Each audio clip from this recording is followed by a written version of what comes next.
Bonjour bien-aimé, que le Seigneur te bénisse après le direct de après la prière de ce matin où nous avons ouvert le jeûne.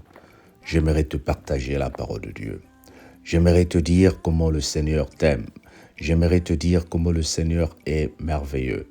Et ce matin spécialement, nous allons partager la parole que nous avons lue avec les bien-aimés de le Seigneur. Dieu est merveilleux, il nous aime et il veut que toi et moi, nous vivons sa grâce. Dis avec moi, c'est un moment de grâce que nous sommes en train de passer. Parce que le Seigneur sait pourquoi il a convoqué ce jeûne. Pour ceux qui ne savent pas, nous avons commencé une semaine de jeûne et prière et nous voulons vivre la gloire de Dieu. Luc 9, 23 à 25. Puis il leur dit, si quelqu'un veut venir après moi, qu'il renonce à lui-même, qu'il se charge chaque jour de sa croix et qu'il me suive. Car celui qui voudra suivre sa vie la perdra, mais celui qui perdra à cause de moi la sauvera. Et que servira-t-il à un homme de gagner tout le monde s'il se détruisait ou se perdait lui-même? Bien-aimé, le Seigneur te demande de renoncer à tout ce que tu as comme souci. Je veux ça, je veux ça. Il y a des gens aujourd'hui qui ont de l'argent mais qui n'ont pas le plaisir. Vous avez vu avec nous aux États-Unis ce grand musicien qui a été arrêté, à qui on n'a pas pu accorder la liberté, offrant 50 millions de dollars comme caution. Nous voyons les malades arriver à l'hôpital. Tout de suite, nous les dépouillons, on les enlève leurs habits, on leur donne des robes et on les appelle plus par leur nom, on les appelle les patients. Ou bien aimé, ça veut dire que le corps a ses besoins et ces besoins-là peuvent être dépouillés à cause de la maladie, à cause des problèmes. Et tu vas te retrouver dans une situation où tu vas dire, mais tout ce que j'ai emmagasiné me sert à quoi? Dieu t'envoie cette parole pour te dire, lève-toi et cherche le royaume de Dieu. Lorsque tu marches avec le Seigneur, lorsque tu renonces à tout ce dont tu as besoin, le reste te l'est accordé, bien-aimé. Le reste est accordé. Il a dit aux disciples, faites asseoir la foule et donnez-leur à manger. Tu penses que le Seigneur ne sait pas que tu as besoin d'un mariage? Tu penses que le Seigneur ne sait pas que tu as besoin des enfants? Tu penses que le Seigneur ne sait pas que tu vas avoir une promotion? Il le sait, mais il te dit, renonce à ça d'abord et compte sur moi. Marche avec moi, viens avec moi. Au bien-aimé, je t'invite pour dire, marchons avec le Seigneur. Oui, nous tombons dans le péché, nous tombons dans les erreurs, mais que ces erreurs ne nous laissent pas orphelins, mais que ces erreurs nous rappellent que nous sommes chers de la foi, nous sommes nous sommes faibles de la chair. Alors revenons vers le Seigneur. Renonce, prends ta croix et suis le Seigneur. Cherche le Seigneur pendant qu'il s'y trouve. Moi, j'ai la foi que le Seigneur a prévu quelque chose pour toi et pour moi. J'ai la foi que le Seigneur a prévu des bonnes choses pour toi et pour moi. Mais j'ai la foi que le Seigneur veut que nous grandissions spirituellement. Badibundo, tatale no kuntuala. Regardons, te tombo la meso et pas nzambe. Te tombo la mingongo na biso epa na ye. Levons nos voix vers le Seigneur. Il y a quelque chose de particulier qui arrive. C'est de toi qu'il s'agit. Que le Seigneur te bénisse. Que le Seigneur te bénisse. Amen. Ce matin, nous voulons prier pour la croissance spirituelle. Ce matin, nous prions pour la croissance spirituelle, que le Seigneur nous donne cette nouvelle dimension spirituelle. Père éternel, aide-nous à vivre cette dimension spirituelle au nom de Jésus. Nous voulons croître, Seigneur. Nous voulons voir ta main au nom de Jésus, notre Seigneur et Sauveur. À midi, nous allons prier pour le frère Chardin, que le Seigneur se souvienne de lui, au nom de Jésus. Et le soir, nous brisons toute paresse spirituelle. Sois béni et que le Seigneur t'accorde la grâce de voir sa main. Bye bye. Ben, on se dit à demain matin ou à ce soir pour le grand direct avec Maman Laure. Merci.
tutambulanga